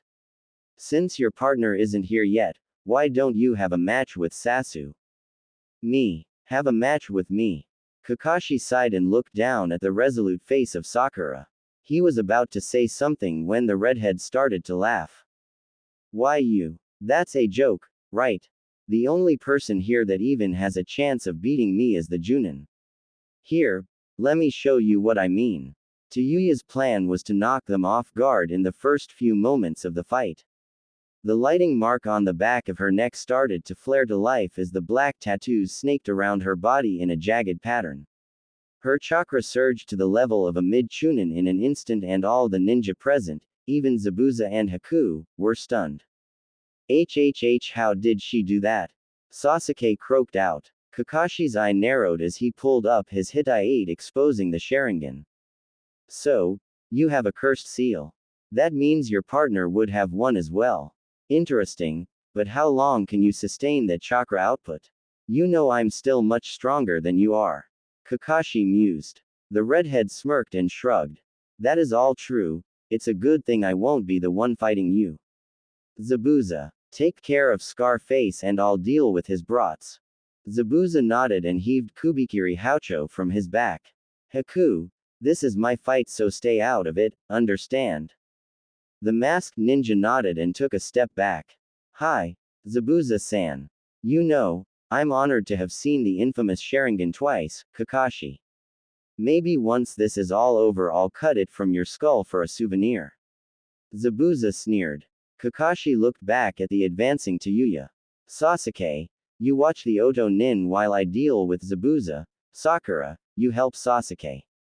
The Uchiha smirked. This was the fight he wanted. The redhead had embarrassed him during their last fight and now it was time to return the favor. Hey, you guys think it will be that easy? You have no idea what I can do in this form. Tayuya shouted. Makio no ran. The soft melody flowed from the Oto Nin's flute and enveloped the entire bridge. Sasuke sneered at the girl and tried to take a step forward only to find wires holding up his body. What is this? He shouted as the melody grew louder. Kakashi and Zabuza had both used a genjutsu cancel the moment they heard the music. Hey, seems the girl outclasses your students. Zabuza mused as he quickly closed the distance between him and the copy nin. His massive sword swung down in a high arc that the Konoha Junin barely had time to dodge. Kakashi closed his right eye to use the full force of the Sharingan. He couldn't afford to watch his students in this fight. Sakura had the presence of mind to cancel the genjutsu before the effects overtook her. Unfortunately, Sasuke didn't have that opportunity as he was now screaming out in pain. Inside his mind, Sasuke was hanging over a den of bones held up by strings. He frantically fought at his illusionary bonds even as his hands started to melt. I refuse to die. I have to stop him. Sasuke growled through clenched teeth. Just as he was about to submit to the pain, the genjutsu evaporated around him and he could see Tayuya playing her flute off in the distance. The Uchiha prodigy blinked a few times and gasped. He could the redhead like he was standing next to him. Still a bit in shock, Sasuke reached down and grabbed the kunai he had dropped when the genjutsu hit him. With a flick of his wrist, the weapon went sailing dead on towards the Oto Nin. The hell? Tayuya yelled as she heard the displacement of air around the weapon. The narrowly dodged the kunai as she performed a graceful somersault off to the side. So, got out of that genjutsu. Damn bastard. Sasuke paid her insults no mind as he looked over at Sakura. The pink-haired girl felt his gaze and met his eyes only to gasp when she saw the red pupils and tiny comma marks that had appeared only moments before. Play time is over, trash. Tayuya gritted her teeth and bit her finger, drawing a steady flow of blood. The redhead smirked as she slammed her hand down on the bridge. Kuchio's no jutsu. A massive cloud of smoke exploded into existence and even the two Junin stopped their fight for a moment. Sasuke and Sakura braced themselves against the wind that was whipped up from the summoning. Well, didn't know the kid would know a jutsu like that. Zabuza said with genuine surprise as he heaved his massive sword onto his shoulders. Kakashi sighed. He had to finish this quickly and help his students. The copy Junin closed his right eye again to focus his Sharingan. Zabuza got the hit and dropped into a fighting stance of his own. All at once, the pair rushed at each other with Zabuza swinging the Kubikiri Haucho in a sweeping arc to cut off Kakashi's legs at the knees. However, with the aid of the Sharingan, the copy nin could see the path of the sword and instantly jumped above the blade. With a single fluid motion, the Konoha nin flipped over the head of the demon of the mist and cracked the back of his skull with a well-aimed kick. Damn you! Zabuza used his right hand as a brace as he fell. He could hear Kakashi pushing off the ground a few feet behind him but could do nothing as his left hand wasn't fast enough to block with his massive sword. At the last moment, a needle embedded itself into Kakashi's side, causing him to miss his mark by a few inches. The kunai sunk into the missing nin's right shoulder instead of his spine, saving the demon. Kakashi left the kunai where it was and tossed a shuriken at Haku. The masked nin countered with a Senbon needle. Zabuza used the distraction to get back to his feet, but his right arm was in bad shape due to the kunai stuck in his shoulder blade. Haku, I might need your help with this one after all, the mist demon admitted. Haku nodded and moved to put Kakashi between the two of them in a pincer formation. Kakashi pulled out another kunai and measured up his opponents. Although he didn't like to kill younger nins, he had no time to waste. Makio Hyosho. Haku started doing hand seals as the mist around him started to freeze and condense into sheets of ice. Zabuza smirked. Haku's bloodline was unbeatable. Reikiri. Kakashi's right hand erupted into a pulsating light that threatened to blind all present. Kakashi spared a look at the mist demon before rushing at Haku. On impulse, Zabuza heaved his Zanbeitu and made to cut the sprinting Kakashi in half before he could reach his tool. Haku looked up from his jutsu when the flash of light caught his eye. When the masked nin looked up, all he could see was the 3 Sharingan glaring at him, causing his legs to lock up. All he could see was the spinning eye as Kakashi grew closer. Somewhere in the back of his mind, Haku could see Zabuza running at Kakashi with his sword heaved to attack. As Kakashi closed in on the thrust, Haku braced himself for the impact. With the sickening sound of human flesh being pierced, most of the battlefield turned to see what was going on. The smell of burning skin snapped Haku's eyes back open. Why? You, Kakashi muttered, wide-eyed. Haku numbly looked down at his chest. No gaping wound, no arm thrust, thought it. Just blood. So much blood. The genius nin followed the red trail up to where Kakashi's fingers were barely hovering over his robe. They acted as a path for the blood to flow and drip. Zabuza's blood. He's my tool. Zabuza half mumbled, half sighed, as he slid off Kakashi's arm and slumped into a heap at Haku's feet. A masked figure rushes through the forests of Wave Country. The boy has a figure slumped over his shoulder as he leaps from tree to tree. He seems to be searching for something. God's Eno, you need to lose some of that muscle because it bulks you up too much. The boy groaned as he shifted his unknowing passenger once again. Deeper and deeper into the woods he carries her. Finally, he stopped at a place that seems to be what he was looking for. He gently lifted the blonde girl from his shoulder and set her down at the base of a medium-sized tree. Quickly binding her hands and feet, he set to work looping a long piece of rope around her waist, clasping her firmly to the tree trunk.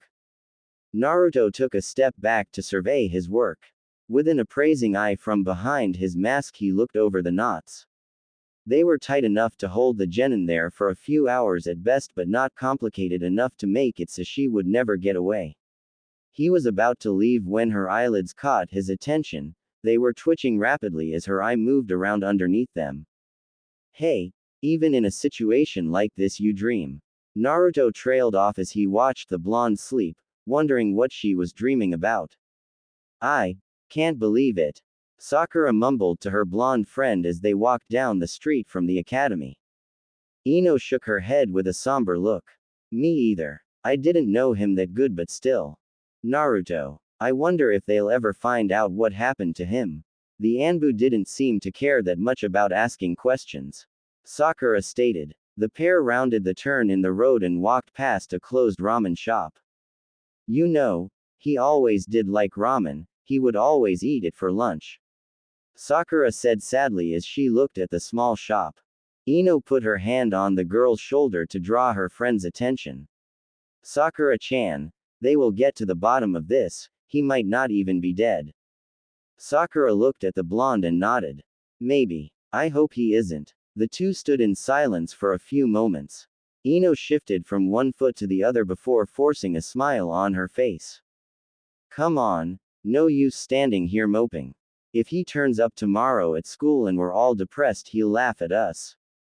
I would rather get kicked out of the village than have Naruto hold something like that over my head.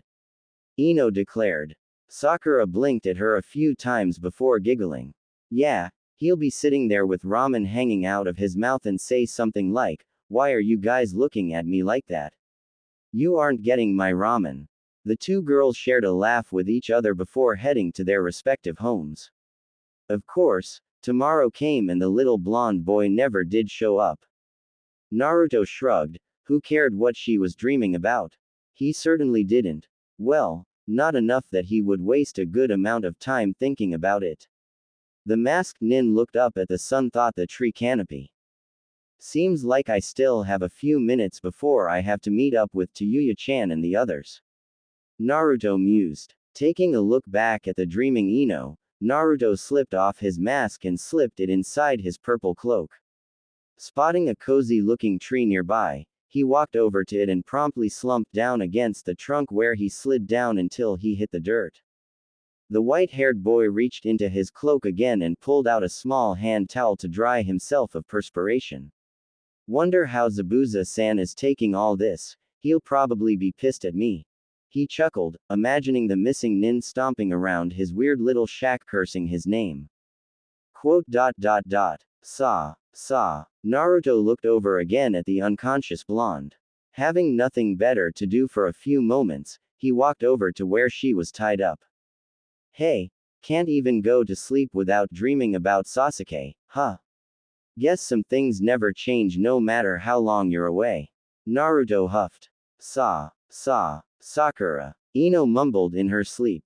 Naruto's face scrunched up in thought as he had that. He always thought Sakura and Ino hated each other after they broke off their friendship. He wasn't given much time to think, however, as Ino's eyes shot open. Who? Ino blinked at the familiar-looking boy hovering over her. Naruto, caught off guard by her sudden reaction, didn't immediately reach for his mask and just stared back. The blonde tensed her hands and legs only to find they were bound by several intricate knots. Ino looked up at the boy and glared hatefully at him. You, let me go right now. Naruto laughed quietly and drew back away from the genin. Let you go after all the trouble I went through to carry you here? Yeah, sure, Naruto replied sarcastically. So, it is you. You're the masked Oto nin that was talking to me on the bridge. Ino shouted as she just put two and two together. Naruto looked at her in confusion for a moment before reaching up to his uncovered face. Damn it, he hissed as he reached into his cloak to retrieve his mask. Naruto was about to slip it back on when Ino snorted at him. Won't help you now since I've already memorized what you look like, the kunoichi taunted. She was about to say more, but a flash of steel under her chin cut her off. The blue-eyed nin had drawn a kunai and was pressing it against her throat. In that case, I suppose I should deal with you, Naruto stated. Ino's eyes didn't look at the blade but at the boy's face. Blue eyes met hers as she took in the rest of his face. It was unremarkable except for the very strange tattoos on his cheeks, they were almost like whiskers. Ino muttered despite the position she was in. Blue eyes, spiky hair, and whisker tattoos. Something clicked in her mind and her eyes widened. The boy saw this and backed off slightly but not enough that the kunai was off her throat. Naruto. The silence of the forest was only broken briefly by the soft sound of a kunai hitting the forest floor.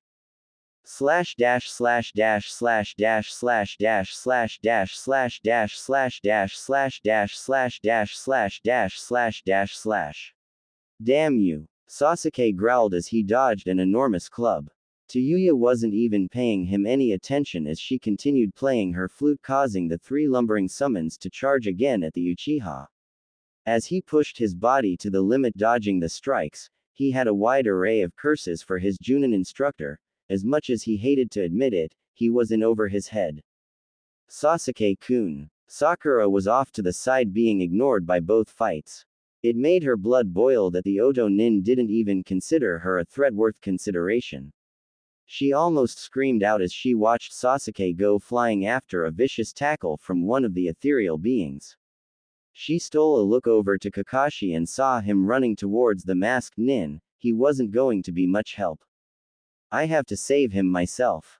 Sakura aimed her kunai at the flute player and, while praying to Kami-sama, sent it flying at the oblivious redhead. Being the stellar shinobi that she was, Tayuya dodged the weapon that came from an unexpected angle. The momentary distraction did prove to have some results, however. The lumbering giants that were poised to skewer Sasuke lurched to a halt as the melody stopped, allowing the Uchiha to get to his feet. Kaden. Gukakyu no Jutsu. A ball of ferocious fire lashed out at the three summons who couldn't dodge due to Tayuya's distraction. The redhead watched in growing rage as her ethereal helpers disappeared in a plume of smoke and fire. Shit. Shit. Shit. You bastards are going to pay for that. She raged. Seeing that her two opponents were going to double team her in close combat, she put her flu away and started hand seals, although she made sure she was restricting the effect as to not influence Zabuza's fight. Auden. Hashu Kanmei. Sasuke and Sakura braced themselves for whatever the wavelength confusion was, but after a few moments nothing happened. In fact, the bridge was quiet, no battle sounds, no taunting from the Oto Nin, no anything. What happened, Sasuke-kun? Sakura asked. Of course, when she couldn't hear her own voice, the purpose of Tayuya's jutsu became apparent to her. It was as if no sound at all was reaching her ears. The pink-haired girl could see Sasuke had picked up on what the jutsu was for as his face was set in a scowl. The cursed Tayuya was already pressing her advantage as she twirled her flute like a baton and went on the offensive. Sakura was too busy watching Sasuke, and with the sound-blocking jutsu in effect she couldn't hear the sounds of Tayuya's feet as the Oto Nin rushed to attack. Sasuke, however, did see the attack and sent a shuriken sailing over Sakura's shoulder before his teammate could even wonder what he was doing. Tayuya hissed in pain as the metal star embedded into her arm but still completed the attack. Her instrument firmly impacted the back of Sakura's neck, sending the girl into immediate darkness. Ino, I'm so sorry, was the last thought the girl had before falling to the ground in a heap. Sasuke narrowed his eyes and sent another barrage of shuriken at the Oto Nin, barely missing a falling Sakura. Tayuya, no longer distracted by her attack, batted the weapons away with her flute. They two locked eyes in silence as neither could even taunt one another. Of course, they also didn't hear the fight going on further down the bridge. Slash dash slash dash slash dash slash dash slash dash slash dash slash dash slash dash slash dash slash dash slash dash slash. Quote. Zabuza-san. Zabuza-san. Haku was shaking as he bent over his master's corpse. Kakashi backed away with his left eye closed to reserve his chakra. He really didn't think the demon would do that, but perhaps it was better the bigger threat was out of the way. The occasional surges of chakra coming from the fight further down the bridge worried him, and he had to get back to his students as soon as possible. Haku cradled the missing nin's head in his hands as his white mask slipped off. The boy nudged his fallen comrade gently while his eyes were wide with disbelief. It was clear to Kakashi the man was already dead. You bastard. The pure venom in the young missing nin's voice would have made lesser shinobi drawback in shock, but not Sharingan Kakashi. The veteran Junin merely gave the boy a pitying look as he gripped his kunai. A distraught enemy was still an enemy. Ninpu. Makio Hyosho. Kakashi immediately tensed up when several sheets of ice started to form around him. The missing nin casually slipped into one of them with eyes harder than steel behind his mask. Kakashi quickly tried to analyze what the mirrors could be used for, but was forced to give up that line of thought when several Senbon needles embedded themselves in the ground he had previously occupied. So, this is some sort of reflection jutsu? Kakashi asked more to himself than Haku. The former mist nin was ricocheting from mirror to mirror, launching needles that the elite Junin was having trouble dodging. As two of the sharp instruments implanted themselves into his leg, Kakashi uncovered his Sharingan yet again. You're good, Kakashi droned. Haku didn't pay his words any thought. He was beyond that now. The missing nin gathered more Senbon needles before dashing to another mirror while launching them at his opponent. To his utter shock, he found himself caught by the throat mid-leap by Kakashi. Haku glared hatefully at the man as Kakashi sighed. But I'm better. The young boy wanted to curse Sharingan Kakashi's very existence. He wanted to make him pay for what he did to his master. He wanted, for the first time in his life, to actually kill someone. The spinning tome of the Sharingan cut off these thoughts, however, as Haku found himself unable to keep his eyes open. After his genjutsu had the desired effect, Kakashi watched the mirrors dissolve back into water. That was some blood limit. Oh well, better go see how Sasuke is doing. Kakashi mused as he covered his left eye and disappeared in a swirl of leaves. Slash dash slash dash slash dash slash dash slash dash slash dash slash dash slash dash slash dash slash dash slash dash slash. Quote. Naruto. She said it, he was sure. The white-haired boy was now staring in shock at the blonde girl. How had she known? It was unfathomable to the boy that she could have remembered him from all those years ago. After all, everyone back then hated him, right? Deciding to take the safe route, Naruto asked, and who would that be? Don't give me that. You know damn well who that is. How could you bastard? Ino railed. For some reason, Naruto was feeling very sheepish right now. How could you do that to your friends, to your family? What family? What friends? You have no right to judge me. Naruto snarled, the cursed seal on his neck starting to flare. To his surprise, Ino only spared a short look at the strange seal on his neck before glaring back at him. Traitor. That one word sent the boy back on his hands. Traitor. Could he be called that? The boy shook his head furiously as his answer. No. His village betrayed him. Don't call me that. You have no idea at all why I left. Naruto hissed. Ino's hate-filled gaze never left him, and it was having the effect of making the Oto Nin feel smaller than an insect on the forest floor. To his relief, Ino broke the stare and snorted. It doesn't matter. The blonde girl sighed in resignation.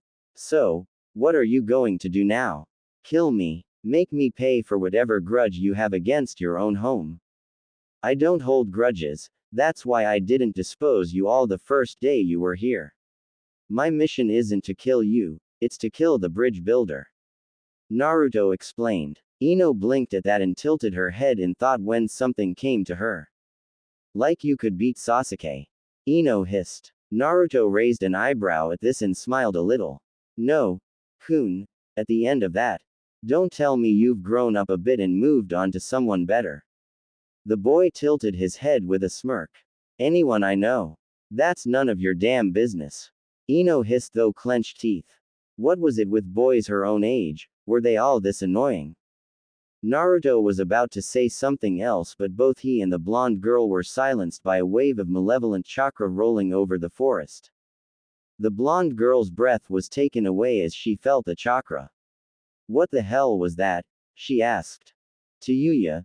Did she? Naruto shook his head for a moment before sliding his kitsune mask back on. Look, I'm going to leave you here, so be a good little girl, right? Naruto stated rather than questioned. Yeah, right, Ino said with obvious sarcasm. Naruto gave her a smirk. He couldn't waste time arguing when Tayuya might need him. With one last look at the helpless blonde, the masked Oto Nin dashed off towards the edge of the forest. Bastard, Ino said smugly. No matter how high up he's gotten in another village, Naruto is still Naruto. The blonde girl smiled as she used her foot to draw the Oto Nin's dropped kunai closer to her hands. Good thing he left in such a hurry or he never would have forgotten it. Ino still had a sinking feeling in her gut because the dark chakra was near the bridge Sakura was going to be guarding. If anything happens to her all, Ino let the threat hang. No matter what problems she and her large foreheaded friend were having, if Sakura got hurt, there were no words that could describe what she would do to the offending party. Slash dash slash dash slash dash slash dash slash dash slash dash slash dash slash dash slash dash slash dash slash dash slash. A few minutes ago. Slash dash slash dash slash dash slash dash slash dash slash dash slash dash slash dash slash dash slash dash slash dash slash. Things were not going well for Sasuke, at all.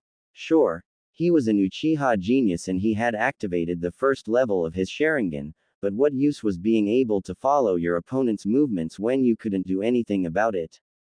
A vicious kick caught him in the jaw and cut off his whining. He was sure he would have heard bone crack if the sound nulling jutsu wasn't still in effect.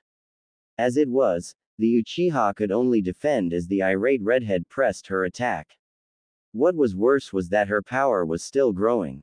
Tayuya smirked at the boy. Barley managed to deflect a right hook she threw at him. With a quick pivot, she brought her left knee up and sent him skidding back. By now, her cursed seal was winding itself all around her body, and the small shuriken wood inflicted by the Uchiha early in the match didn't even bother her. Her chakra was flaring and she felt something stir she hadn't felt since Orochimaru made her eat those strange pills that forced her second stage curse. She didn't remember much about that experience, but Tayuya knew something was trying to get out. It was as if something were clawing at her soul, and for once, she didn't put up a fuss at being directed by a force other than her own will. Kakashi arrived just in time to witness something terrifying. Sakura was lying in a heap off the side of the bridge and Sasuke's mouth was bleeding profusely. He was amazed the boy could still stand. Kakashi's Sharingan was spinning wildly in irritation. These kids were his team. He would never let any of them become another Obito. Not ever again would he make anyone else live through the hell of losing a comrade. His resolve was only strengthened when the ground at the Oto Nin's feet started to hiss, the water around her turning to steam. The pressure of her chakra was enough that Kakashi estimated she had as much power as Zabuza at half strength, and it was still growing. The Junin knew that the power was forced by the cursed seal that was quickly enveloping what normal colored skin was left on her. With an inhuman screech from the girl, Kakashi prepared for the worst. What he witnessed was a glimpse into hell itself as the very air around him seemed to shake. Slash dash slash dash slash dash slash dash slash dash slash dash slash dash slash dash slash dash slash dash slash dash slash. Naruto sped through the thick forest, fighting down the urge to rip his hair out in frustration. An absolute titanic amount of chakra was growing in the direction of the bridge where his partner was. He didn't know what kind of trouble Tayuya had gotten into, but he was certain the redhead would be right in the thick of it. Without even noticing, his Hell Seal's chain tattoos started to snake around his body and his eyes had turned to a more menacing yellow pupil on black iris design. The moment he cleared the tree line, he was hit by a new wave of dark chakra. Naruto strained to see the figures on the bridge. He could see Kakashi and Sasuke Tem, but Sakura was nowhere in his line of sight. The most surprising thing was a familiar-looking figure with long, flowing red hair. Not even looking at anything more than the figure's silhouette, he quickly started his way down to the bridge. Making sure to give the copy nin a wide berth, Naruto appeared to the side of his partner. It was only then that he noticed the very distinct changes she had gone through. Her normally bound hair was flowing freely, her skin was a dark tan color, and what was the most glaring change was the set of white horns adorning her head and the yellow eyes in place of her usual brown. What was more, her chakra felt like a physical force pressing against his skin. As Naruto looked her over, he let out a low whistle. Wow, not half bad, Tayuya. Of course, he immediately noticed his distinct lack of voice and shook his head. Naruto gathered some chakra and placed his hands in a double seal. Kai. Tayuya wheeled around at the sudden sound behind her. Her yellow eyes widened at the sight of her irksome partner and she sighed. Where the hell were you? She barked. The added effect of the eyes and horns gave her patented glare a supercharged effect that made Naruto flinch. Well, I had a bit of a problem with Ino. Anyway, what the heck is this? Naruto asked, gesturing to her new look. You hit level 2 first. He accused as if he was offended by the action. Tayuya smirked and in the process revealed a long set of fangs that had grew in. Hey, always remember that I'm better, bitch, she taunted, striking a cocky pose. Kakashi, suddenly very aware of the trouble he was in, started to run through his viable options. He could probably take the girl, but with Naruto here that could complicate things. If he had the ability to go to this new level, it would be extremely troublesome. Already Naruto's eyes were yellow and his seal was winding itself around him, he could go at any minute. Hey, where's Zabuza and Haku? Naruto asked as he looked around. He felt a pang of sympathy when he saw Sakura sprawled out on the bridge. Luckily, she was still breathing. Sasuke, on the other hand, looked like he got into a fight with a meat grinder. His face was one big bruise and his jaw looked to cracked or broken. He must have really pissed off Tayuya. In response to Naruto's question, the demon-like girl pointed to Kakashi. He was the last person I saw fighting Zabuza, ask him. Naruto turned to him with a raised eyebrow that obviously meant for the copy nin to explain. Zabuza? Well, he's dead. Kakashi deadpanned, his hand snaking up to a pocket on his vest but stopping short. The boy is somewhere back there. He won't be up for a while, though. Naruto gritted his teeth. He may have not liked Zabuza, but the man was one of his teammates for this mission while Haku had become something of a friend. Subconsciously, the hell seal started to wind itself onto more of the boy's skin. Kakashi's fingers itched. Something had to give. He looked over to Sasuke and was pleased to note that for once, the boy was not giving into his ego and was steering clear of the fight. Sakura was far enough to the side that she should not be affected by anything that happened. So, are we going to kick this shits or what? Tayuya asked, gesturing to the Junin. Kakashi's hand shot up to his Hitai-8, ready to uncover his Sharingan at a moment's notice. The fox-masked boy took a glance at the bridge behind them. The bridge builder must have gotten away in the chaos of the fight. Sure, but let's make it quick. We still have Tazuna to kill. Tayuya smirked. The effect of her second stage form making it seem downright demonic. Yeah, let's tear it up. On that sentence, Naruto and Tayuya rushed the famous copy nin. The redhead got to the man first and opened with a baseball slide which Kakashi leapt over. He dodged Naruto mid-leap and caught the boy in the back of the skull with his fist as he passed. Shaking off the effect once he was on the ground, Naruto held his palms out and started to draw chakra. Zenkuaha. The slicing gale ripped across the bridge and seemingly hit the stunned Junin full on. To Naruto's consternation, however, his target disappeared in a plume of smoke, leaving a battered steel girder in his place. Damn, A kawarimi, he hissed. He spun around just in time to see a kunai headed towards his face. Before he could dodge, it was batted out of the air by a shuriken. Naruto spared a smile in Tayuya's direction as he rushed the silver-haired Konoha nin again. Tayuya, sizing up Naruto's attack, sprinted towards Kakashi at an angle to try and limit his field of movement. She was caught unawares when a kick blindsided her and knocked the stunned Oto nin onto her back. The figure above her only looked on with impassive eyes as it fluidly drew a kunai and lunged. With considerable effort, Tayuya was able to kick the implement out of the leaf nin's hands and get in a punch before the bunshin dissipated in a cloud of smoke.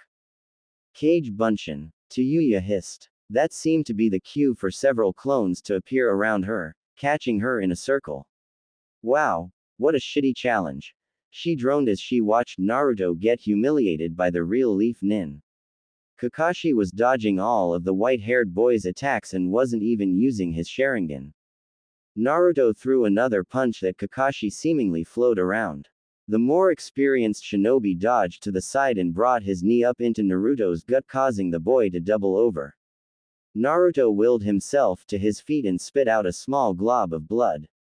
Out of the corner of his eye, he could see Tayuya dealing with a mass of cage bunshins. Their coordinated attacks were causing the Oto nin some trouble, so it would be unlikely that she would be able to help him at the moment. Whipping what little bit of blood was left on his lips, Naruto ran through a set of seals. Kakashi cursed when he saw the sequence and pulled out the small scroll he was saving for later.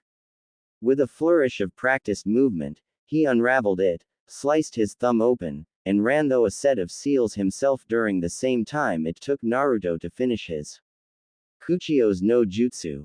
2 distant clouds of smoke erupted from the bridge. On one side stood Naruto atop the head of an enormous serpent.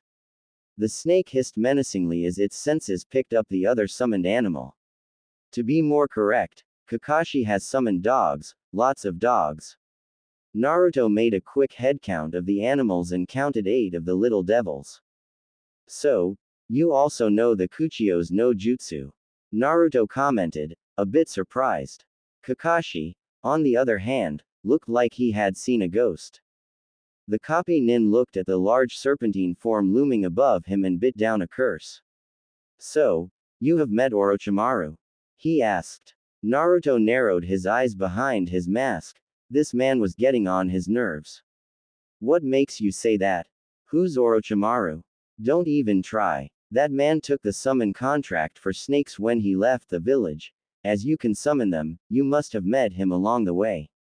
I would imagine that's where you and the girl got your cursed seals. It makes sense. He must be in Hidden Sound. Are they harboring him? Kakashi asked. When Naruto said nothing, the famous Junin shrugged. It doesn't matter now, you'll be taken back to Konoha and interrogated. What makes you think you will even leave here alive? The boy asked. As he saw it, all the cards were in his favor at the moment. Kakashi sighed. Just because you have something bigger than me doesn't mean it will win. If you look at the situation, you would see that. The Junin lectured. With the flick of his wrist, he set his nin dogs upon the serpent. With surprising speed, the lead dog, a rather large bulldog, reached the surprised snake summons. Its summoner was expecting such a swift attack, and before the snake could raise a defense, the dogs were upon the reptile like a swarm of ants. Biting, scratching, and tearing at the larger animal. Naruto cursed and pulled out several kunai to hoist his besieged steed, but never got he chance to use them as Kakashi sent a barrage of his own at the cursed Oto nin. Naruto fended most of these off, but several of the deadly implements embedded into the head of his summoned creature, causing even more damage. Tayuya, who had just got finished with the last of the Kakashi clones, rushed to draw some of the attention away from her teammate. In a flash of motion, she was behind Kakashi and lashing out at him with her flute. He caught her hand and flipped her head over heels onto the ground. With a feral cry, she tried a leg sweep, but to no avail. It was as if he could predict her movements. An inhuman cry caused both combatants to look over to where the giant serpent had once been. Thick pools of blood were the only things left as the berated snake disappeared in a grand cloud of smoke. Tayuya heard several yips of pain come from the smog and waited with choppy breath. This new form was taxing her body. Suddenly, a large body hurtled out of the cloud and landed in a heap before Kakashi. The leaf nin's eyes widened in surprise as one of his nin dogs disappeared right in front of him. What? Ninpu? Kyokudai Zankuaha. Upon hearing the attack's name, Tayuya leapt away from the confused leaf nin, and she was glad she did.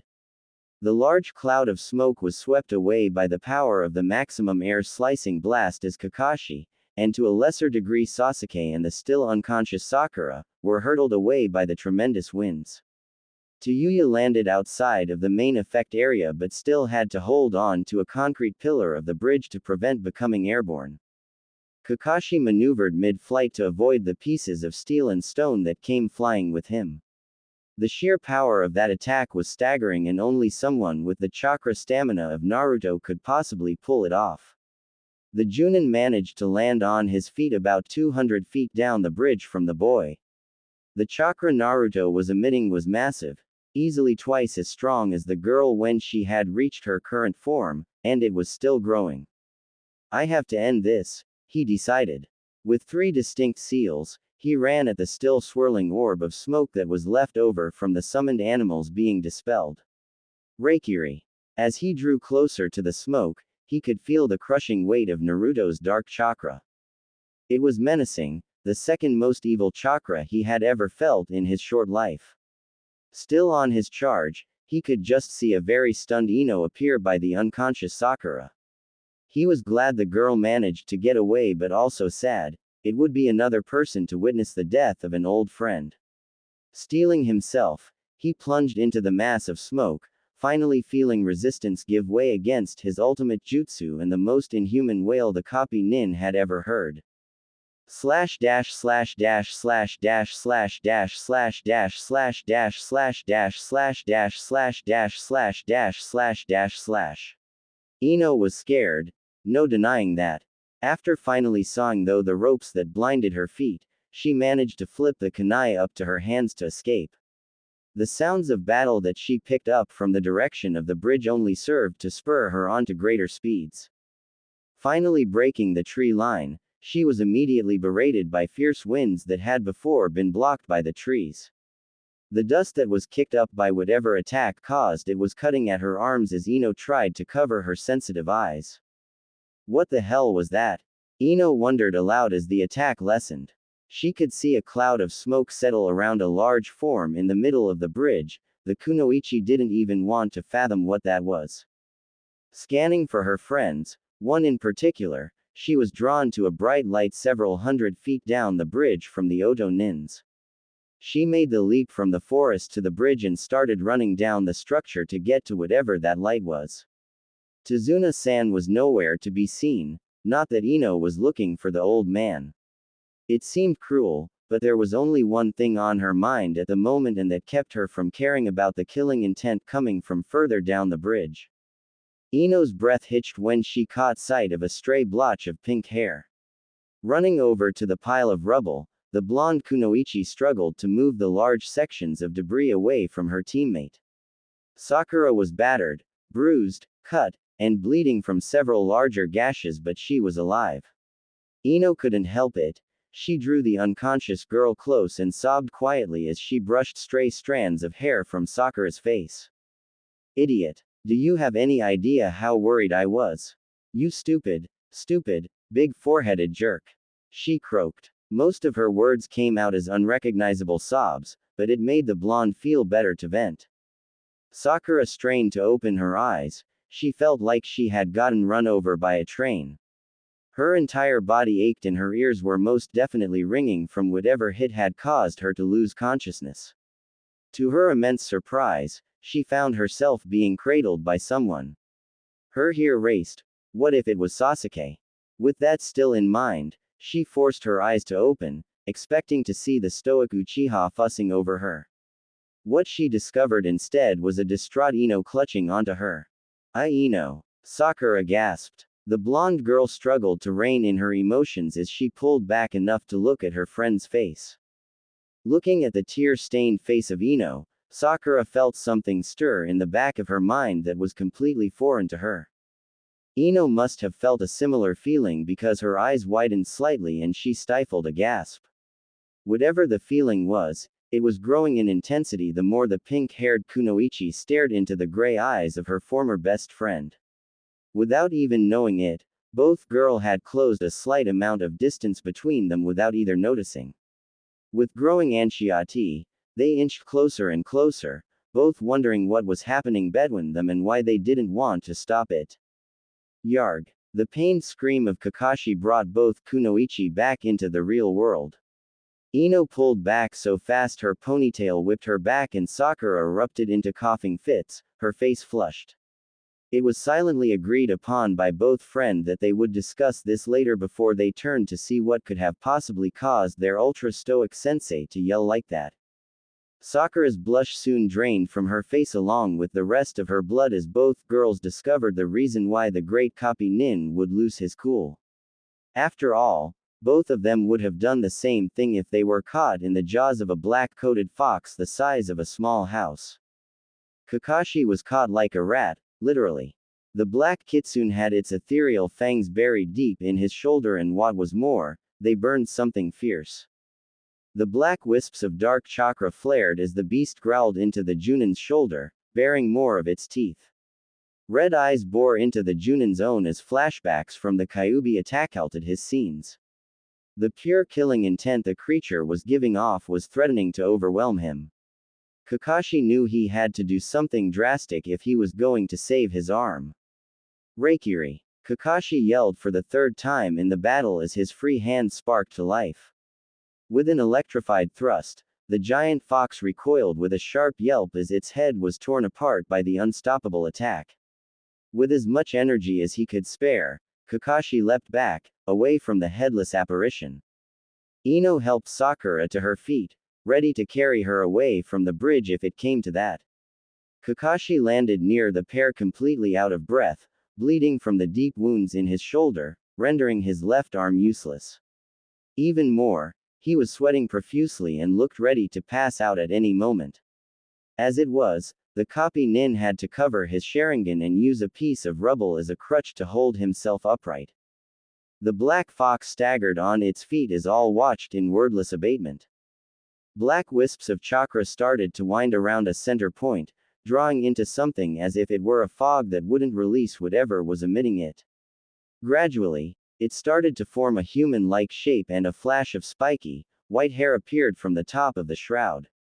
A light red-colored arm raised out of the black chakra and drew into a fist. That motion caused most of the chakra to recede, leaving the figure in clear view. Naruto. Tayuya questioned as she ventured over to him. The creature, before her only bared the slightest resemblance to her partner. The boy's hair had grown long in the back and now ended at his hips. His skin had changed as well. What was once a normal skin tone had shifted to the same hue as her own. The two most striking changes, however, were the slitted, yellow eyes and the twin white horns that curved over from the top of his head and followed the cascading white hair down, ending near the small of Naruto's back. Naruto's eyes snapped up and met Tayuya's. Several long moments passed before his lips curled up into a grin that was accented by his new angular teeth. Overall, the elite sound nin looked very much like something that crawled out of hell. Tayuya Haim, how's the new look? He asked in a slightly deeper voice, but still carrying the same joviality of the Naruto she knew. The cursed Kunoichi smirked back. Of course the idiot wouldn't change too much attitude-wise. Pretty good, but still not as nice as me. Hey, you may be right, Naruto admitted as he twisted around to get a look at his new form. Nice, nice. I like my fox form better, though. Is that what that thing was? The girl asked. What the hell did you do? She demanded, making sure to keep an eye on the Konoha nins further down the bridge. The white-haired Oni shrugged. I have no idea. I just felt a pull from my chakra and that's the form that popped out. You won't believe what it's like, Tayuya-chan. the demonic boy stated with a lopsided smirk. What I really want to do, though, he turned towards the group of leaf shinobi, is see what this body can do. Tayuya mirrored her partner's sentiments. Yeah, these shits have been breathing way too long. We need to finish up here and get back to Oto so we can use the other guys as practice dummies. Think you can finish this up before we have to change back? She asked with a raised eyebrow.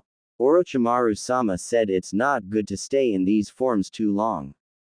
Naruto's answer was just a simple wave. Kakashi's half dead, Sasuke is no match for us even when he's at 100%, and the girls will probably take off at the first chance since they're smarter than the other two. He laughed. Our mission is to take out the old man, though. He's probably in the village by now so we can't waste time here. Whatever, dumbass, Tayuya growled. Let's just get past this trash and get that old geezer. With that said, Tayuya started to draw more chakra from her new reserves.